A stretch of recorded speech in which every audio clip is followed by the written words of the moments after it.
Right. Gary Lineker, Saint Gary Lineker, according to some, he seems to think he is anyway. He is in trouble again today. This is, of course, about Rishi Sunak's asylum policy that was announced yesterday. As he frequently does, by the way, he's been sending tweets out on this subject. I shall try and bring it up to you, if I may, on the screen. But what he was basically saying is there is no huge influx. We take far fewer refugees than any other major European countries. This is just an immeasurably cruel policy directed at the most vulnerable people in language that is not dissimilar to that used by Germany in the 30s. Alex, you are a passionate historian. I do a podcast on the subject. You've written a book about it. Before we delve into this, can you just give my viewers just a flavour of some of the kind of pieces of 1930s Germany that Gary is perhaps suggesting that we are similar to at the moment? Sure, with the caveat that I'm, at that most English of things, the amateur enthusiast rather than a professional historian. That's the best type. Well, quite. Passionate is the word I use. Passionate, indeed. The 1930s in Germany gave birth to the Nazis and therefore to the World War and the Holocaust that they promulgated. It was a time of the advance of theories of racial purity, whereas, of course, in the United Kingdom we live in a multicultural society in which, for example, we have the most diverse cabinet right now that we've ever had. It was a time of increased marginalisation of minorities, from the Roma, Gypsies to homosexuals to the Jews, most especially, when we have, of course, racial discrimination laws that are robust, and it would be career-ending if an accusation of racism was upheld against anyone in public life. So to me, it seems the comparison is, at its most generously interpreted, inapt. Inapt. Jo, your thoughts? I think Gary Lineker is a fantastic football pundit and a great commentator, and he was a really good football player.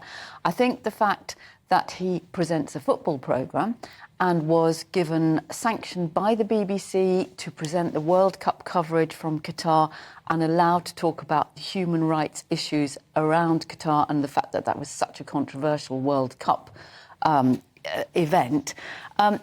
If he was a news presenter, I think it would be a different matter altogether. I mean, here we are on a station that apparently promotes and lauds free speech. He's speaking in a personal capacity. He's not speaking on Match of the Day. But he's inextricably indexed to the, I almost said to GBNews, but to BBC. See, you can tell where my loyalty is like, can't you? But it is inextricably indexed, very high profile. So many people, and this has been one of the criticisms before when he's said and done stuff, that actually the impartiality is different for non-news people at the BBC, but there is a slight blurring of the line because of his profile and because of the association. Well, I would argue that he's inextricably linked to football, and I don't think he is using his platform, as I say, on the BBC. He's using his platform on a personal capacity. You know, whether or not you agree with him, I think there are some real issues. And actually, I was very interested to see the clip of Priti Patel that just there in the news when she's talking about, you know, we need to implement what's there already. I think that tells you quite a lot about, you know, whether the government has got a plan that, whatever your feelings about it, is even practical or workable. So on the Lineker issue, whilst I understand your position, you regard them as separate. That's not how the BBC interprets it, because it can't have been clearer. When he was disciplined last year for breaching the guidelines for what he'd said on Twitter about Conservative Party's alleged Russian donations and returning money to the Russian donors, they made it clear, one, that the guidance does apply to Lineker. Whether or not you think he shouldn't because he's a sports presenter, they made it clear that the guidance does apply to him and that he breached them with party political positions. So they made it clear that their presenters should not indulge in party political issues and debates, and that they should avoid political controversies, and that your personal accounts, whether you regard them as personal or not, are inextricably linked to your position as a BBC presenter. So he couldn't have been more fairly warned by them last year, and that, of course, in turn is a debate that goes back to the post-Brexit period, when he was told that he shouldn't be tweeting about Brexit the way he was. And Jonathan Agnew, the cricket commentator, publicly tweeted, "You should stick to the guidelines, and if I did what you did, I would be fired." The biggest, it's very seldom I feel sorry for a Director General, but I feel really sorry for the headache he's got here, because, you know, Gary Lineker, in many ways, for the reasons you've described, is an asset to the corporation. But the trouble is, if they can't enforce the guidelines, having already told him they apply to him, if they can't enforce the guidelines on one of their most high-profile people, and certainly their most highly paid person, then presumably the guidelines don't really apply to anybody.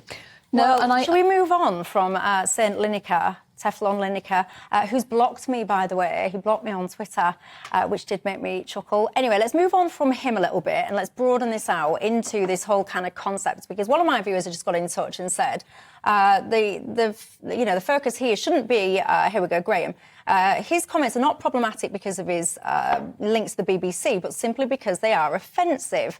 And this whole notion, this smear, if you like, of far right, Nazi, all the rest, it's become so commonplace now, when basically what you mean is, I just don't like what you're doing, I disagree with you. And that works in both sides of the argument. I mean, we've now got Suella Braverman having to say, I didn't sign off the letter that went out to Tory supporters and MPs in her name and signed by her, where she referred to the blob of lawyers, civil servants and Labour. So in one fell swoop, activist blob.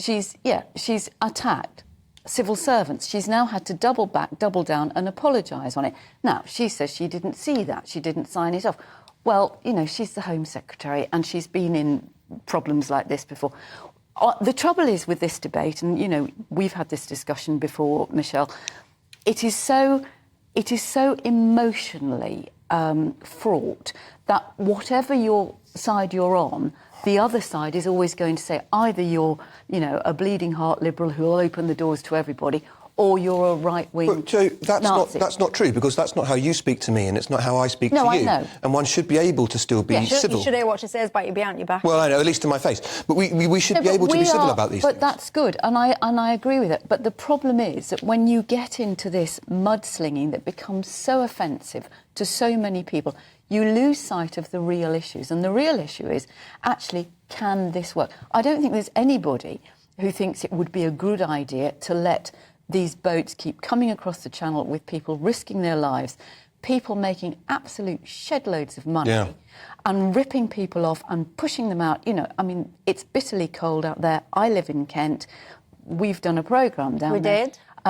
If anybody is travelling in these conditions with children and insufficient safety gear, they're desperate. But the people who are... but come on, they're mainly guys. You do... Well, some are and some aren't. But my point is that... they're mainly guys. But they are... You concede that, aren't they? The children and women are few and far between. There are some. But they are mainly guys, aren't they? But, some of them may Why won't you concede that they're mainly men? They are mainly men, but that doesn't mean to say that they are mainly, people that don't have a right to claim asylum. I think the problem is that we've got, nobody wants that to carry on because of the risk to life and limb and the fact that the criminal gangs are making a fortune out of it and making a fortune. We have given millions to France over the last goodness knows how many years. I think this has been ill thought through by the government. Rishi Sunak's meeting President Macron on Friday for the first bilateral summit since he became Prime Minister.